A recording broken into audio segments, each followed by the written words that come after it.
We have new details in the investigation into Sunday's tragic St. Roch shootings. During the annual 9-time second line, 2 were killed and 11 were hurt in 2 separate shootings.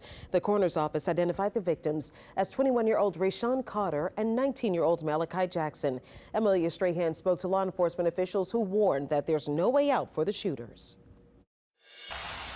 The likelihood of you being caught is very, very great. 2 days after 2 deadly shootings in the St. Roch neighborhood, Superintendent Ann Kirkpatrick says NOPD is making headway in their investigation. We still have leads that we are not sharing with you. And so we know that we are close to making arrests in this situation. On Tuesday, NOPD Captain Jennifer Dupree told media the 2 shootings were not related. Since Sunday, Dupree says they've arrested a person of interest, issued 8 search warrants, and collected 4 guns. The charges have not been in relation to the shooting, but again, he is a person of interest. The first shots were fired around 3:30 Sunday afternoon as thousands gathered along Almanaster Avenue to celebrate the annual 9-time second line. In the first shooting, no one was killed, but 10 people were injured.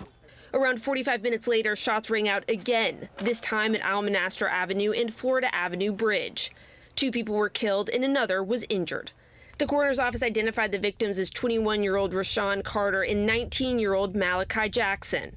According to Kirkpatrick, all parades are gun-free zones, and around 100 NOPD officers were on patrol at Sunday's second line. Second lines are a part of our culture. They're going to remain a part of our culture. The issue is keeping them safe.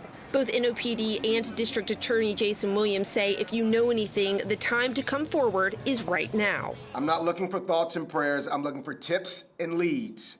It is time to tell it. It is time to step up. There were thousands of people out there. Someone saw this. In New Orleans, Amelia Strahan, WWL, Louisiana. And according to NOPD, there have been more than a dozen second line events this year and 0 reports of gun violence prior to Sunday. So the second line was designated a gun-free zone. That is because it was a permitted parade. The NOPD said they even arrested one person with a gun at the parade Sunday, separate from the shootings.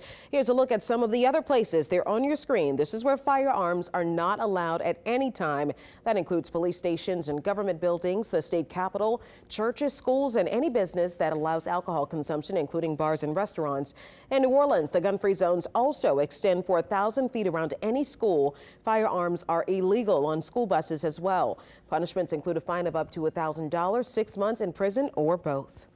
And we will have continuing coverage of this investigation into the second line shootings. You can find the latest updates on our website, our free smartphone app, as well as our social media pages.